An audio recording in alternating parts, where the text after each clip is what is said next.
hari ini anak-anak? Baik, Ibu. Baik semua ya. Terus Ibu absensi dulu ya. Iya, Ibu. Rahma, Hadir. Erwin, Hadir, Bu. Nurul Afifah, hadir Bu. Rahmania, Hadir, Bu. Oke, hadir semua ya. Iya, Bu. Oke, sebelum kita memulai pembelajaran kita pada pagi hari ini, Ibu minta ketua kelasnya untuk memimpin doa terlebih dahulu. Doa dimulai. Doa selesai. Jadi ini kan pertemuan pertama. Jadi materinya itu yaitu sistem ekspresi pada manusia. Pertama-tama Ibu ingin bertanya, apakah kalian pernah berpikir apa yang terjadi jika sistem ekspresi di dalam tubuh kita tidak berjalan dengan lancar? Ada yang bisa menjawab? Ibu. Oke, dipersilakan. Jadi kalau sistem ekspresi tidak berjalan dengan lancar, maka racun dan zat sisa akan menumpuk dalam tubuh kita sehingga menyebabkan keracunan dan gangguan organ di tubuh. Oke, betul sekali ya. Ibu akan menjelaskan secara detail. Jadi, jika sistem ekspresi di dalam tubuh tidak berlancar dengan baik, zat-zat sisa metabolisme seperti urea, karbon dioksida, dan racun akan menumpuk di dalam tubuh, sehingga bisa menyebabkan keracunan, gangguan keseimbangan cairan dan elektrolit, gangguan pernapasan, serta kerusakan organ seperti ginjal, hati, dan otak. Akibatnya, tubuh tidak dapat mempertahankan kondisi normal atau homeostatis dan bisa mengalami penyakit serius, bahkan kematian jika tidak segera ditangani. Selanjutnya, tujuan pembelajaran kita pada pagi hari ini yaitu peserta didik diharapkan mampu untuk menjelaskan definisi dari sistem ekspresi pada manusia. Yang kedua yaitu peserta didik mampu mengidentifikasi organ utama dan proses pembentukan urin pada sistem ekspresi.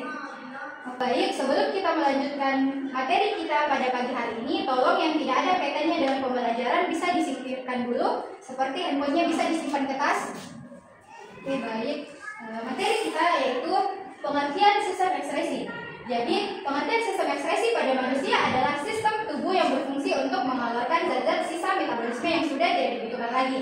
Contohnya itu ada urea, karbon dioksida, air, dan garam mineral. Sistem ini sangat penting untuk menjaga keseimbangan tubuh atau homeostatis serta mencegah penumpukan zat-zat beracun yang dapat mengganggu fungsi organ tubuh. Selanjutnya itu ada organ utama pada sistem ekspresi. Organnya itu ada 4. Yang pertama ada kulit, paru-paru, ginjal, dan hati, di mana keempat organ tersebut memiliki fungsi yang berbeda-beda.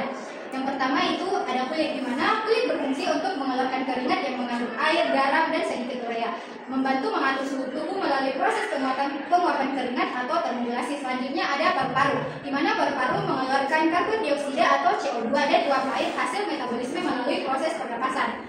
Ini membantu menjaga keseimbangan asam basa dan darah. Selanjutnya ada ginjal, di mana ginjal berfungsi untuk menyaring darah dan mengeluarkan zat sisa yang tidak dibutuhkan seperti urea, garam, dan kelebihan air dalam bentuk urin. Ini mengatur keseimbangan cairan, elektron, dan tekanan darah di dalam tubuh. Selanjutnya ada hati, di mana hati berfungsi untuk mengubah amino atau zat beracun menjadi urea yang lebih aman dan akan dibuang oleh ginjal. Ini menyaring dan menetralkan racun serta mengurangi sel dalam darah tua menjadi bilirubin. Selanjutnya itu ada pembentukan urin, di mana pembentukan urin ini terjadi di nefron melalui 3 proses, yaitu ada filtrasi, reabsorpsi, dan fermentasi.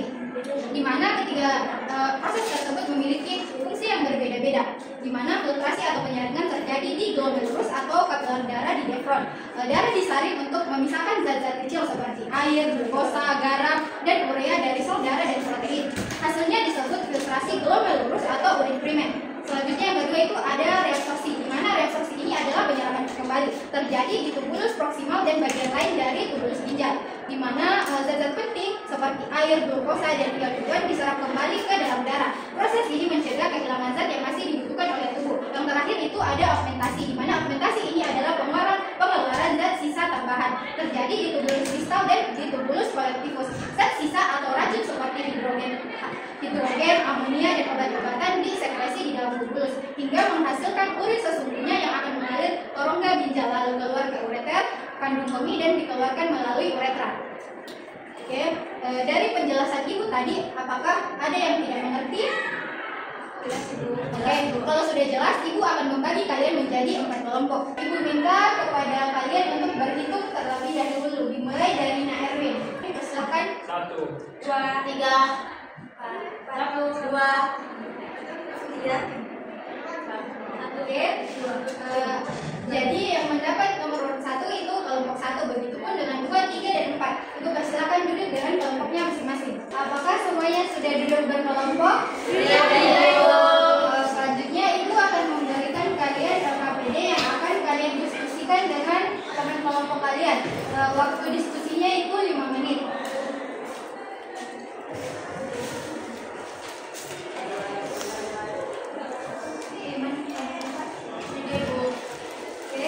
Silakan untuk berdiskusi dengan teman kelompoknya. Satu, apakah ada kendala dalam mengerjakan tugasnya?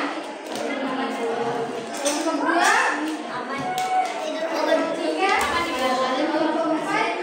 Oke, kalau sudah selesai, ibu minta perwakilan satu orang untuk mempresentasikan hasil diskusinya. Dimulai dari kelompok satu, ibu persilakan. Baik, di sini kelompok kami dalam materi adalah eksplorasi, di mana materi ini mengubah amonia menjadi urea dan menghasilkan bilirubin dari penghancuran sel darah merah, termasuk urea, amonia dan pigmen. Terima kasih kepada kelompok satu. Selanjutnya kelompok dua. Baik Ibu, jadi saya itu adalah ginjal, di mana ginjal itu menarik darah dan menghasilkan urin dari sisa metabolisme. Terima kasih. Oke, terima kasih kepada kelompok dua. Selanjutnya kelompok tiga. Baik, jadi kelompok 3 mendapat kulit Ibu. Kemudian zat yang dihasilkan itu ada yang dikuatkan berupa keringat seperti air, garam, dan juga sedikit urea. Oke, terima kasih kepada kelompok tiga. Selanjutnya kelompok empat. Uang sisa tes dari respirasi. Oke, semua kelompok sudah presentasi ya? Iya. Oke, berikan tepuk tangan karena semua kelompok sudah melakukan presentasi. Selanjutnya ibu akan memberikan tugas evaluasi untuk mengetahui sejauh mana anak-anak sekalian sudah mengerti materi yang telah ibu paparkan. Tolong berikan kertas lembar, tulis namanya. Tugasnya itu hanya 1 nomor. Sudah Ibu. Tugasnya itu jelaskan mengapa filtrasi penting dalam proses pembentukan urin. Baik Bu. Oke, sudah selesai. Sudah, Sudah Ibu. selesai, bisa dikumpulkan.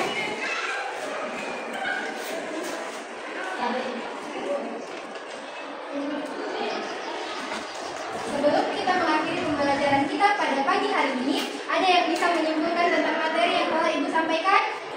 Saya Ibu. Oke, dipersilakan kepada Nagita Febrianti untuk menjelaskan kesimpulannya. Jadi kesimpulan yang saya dapat itu, sistem ekspresi adalah sistem yang membuang sisa-sisa metabolisme dari tubuh untuk menjaga kesehatan dan juga keseimbangan tubuh. Kemudian ada juga organ utamanya meliputi ginjal, paru-paru, kulit, dan juga hati Ibu. Oke, betul sekali ya. Berikan aplaus kepada Nagita Febrianti. Sebelum kita mengakhiri pembelajaran kita pada pagi hari ini, ibu akan memberikan tugas di mana tugasnya itu berkelompok sesuai dengan kelompoknya yang tadi. Tugasnya itu membuat mini ajar tentang sistem ekspresi. Apakah sudah dimengerti? Mengerti Ibu.